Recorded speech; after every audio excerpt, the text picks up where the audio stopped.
आज 30 नवंबर की तारीख है। 23 नवंबर को महाराष्ट्र के अंदर चुनावी नतीजे आ गए थे, जिसमें बीजेपी पार्टी और उसके सहयोगी दलों को प्रचंड जीत मिली थी, अद्भुत जीत मिली थी। अब चाहे जीत जैसे भी मिली हो, लेकिन जीत तो जीत होती है। और इस जीत के बाद ये माना गया कि अब बड़ी आसानी से बीजेपी पार्टी जो है अपना कोई मुख्यमंत्री महाराष्ट्र में बना देगी, अगर एकनाथ शिंदे और अजीत पवार ज्यादा परेशानियां खड़ी नहीं करते तो बीजेपी पार्टी बड़ी आसानी से अपने मुख्यमंत्री को महाराष्ट्र की कुर्सी पर बैठा सकती है। लेकिन ऐसा नहीं हुआ। एकनाथ शिंदे और अजीत पवार ने जब खुद को सीएम रेस से हटा लिया, उन सब के बावजूद महाराष्ट्र में बीजेपी तय नहीं कर पाई कि महाराष्ट्र का सीएम कौन होगा।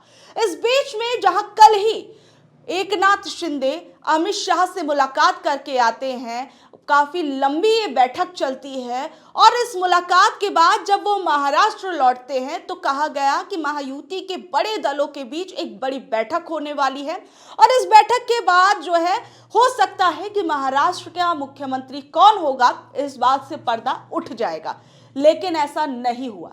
अचानक से एकनाथ शिंदे जो है वो बीमार पड़ जाते हैं। अब हालांकि अब वो अचानक से हुआ, ये पहले से बीमार चल रहे थे, लेकिन दिल्ली पहुंचकर वो दिल्ली में मुलाकात करते हैं और फिर अचानक से एकनाथ शिंदे उस मीटिंग को कैंसिल कर देते हैं जिसमें ये तय होता कि अब आगे जो है विधायक दल का नेता कौन चुना जाएगा, मुख्यमंत्री कौन होगा, या फिर मंत्रिमंडलों को किस किस में बांटा जाएगा, क्या कुछ होने वाला है, कौन कौन सी जो बड़े मंत्रिमंडल हैं वो किसको मिलने वाले। इस मीटिंग को छोड़कर अचानक से एकनाथ शिंदे जो है वो अपने पैतृक गांव सतारा चले जाते हैं, जिसमें स्वास्थ्य कारणों का हवाला दिया जाता है। लेकिन सतारा जाने से पहले अमित शाह से मुलाकात के बाद बीच में एक ऐसी चीज होती है जो कि बीजेपी पार्टी के लिए तो मुश्किलें खड़ी करेगी ही, साथ में महाराष्ट्र की चुनावी राजनीति का पारा और हाई कर देगी।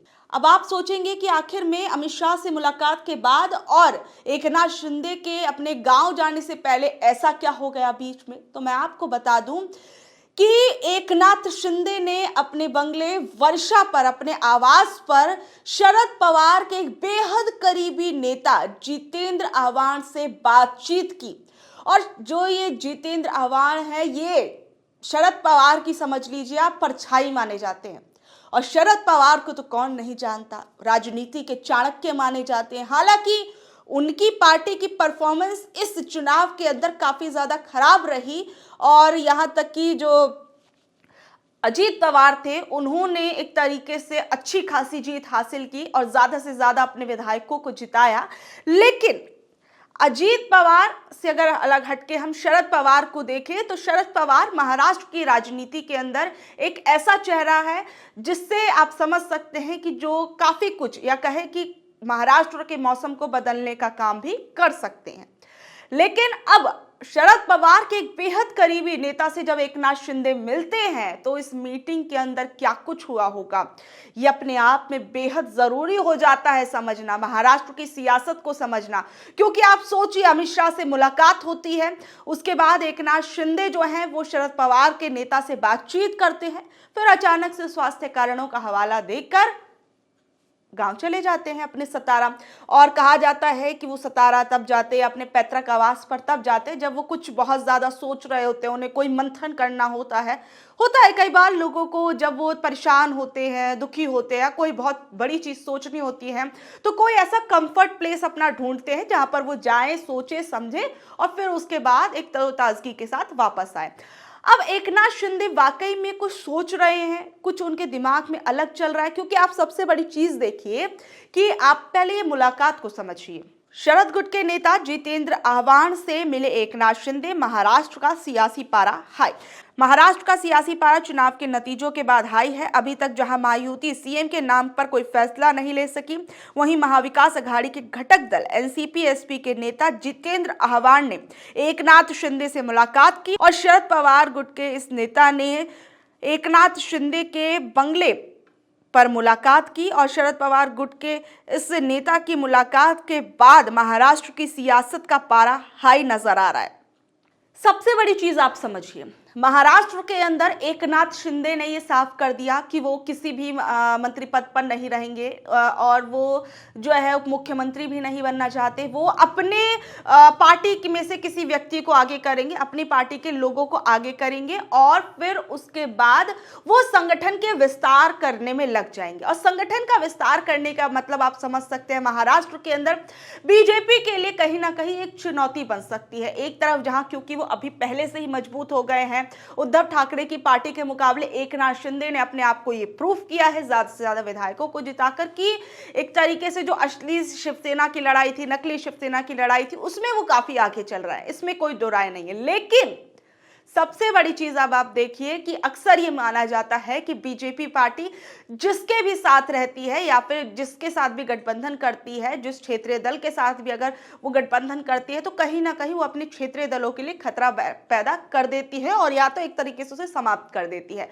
तो अब ऐसे में जब एक तरफ एकनाथ शिंदे अपने संगठन को मजबूत करने में लग जाएंगे तो बीजेपी पार्टी कहीं ना कहीं परेशान होने वाली उसके लिए स्थिति बन जाएगी।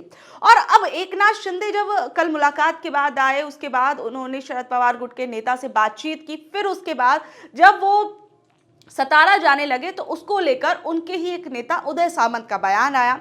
उदय सामंत ने क्या कुछ कहा जरा वो समझिए। उदय सामंत ने कहा कि कोई नाराजगी नहीं है, एकनाथ शिंदे की तबीयत ठीक न होने के चलते वो अपने घर गए और अच्छी तबीयत के लिए गए हैं। कल सम्मानपूर्वक मीटिंग हुई है, 60 विधायकों ने मिलकर ये संदेश शिंदे जी को दिया है कि हम चाहते हैं वो डिप्टी सीएम बने, इसका फैसला खुद एकनाथ शिंदे करेंगे।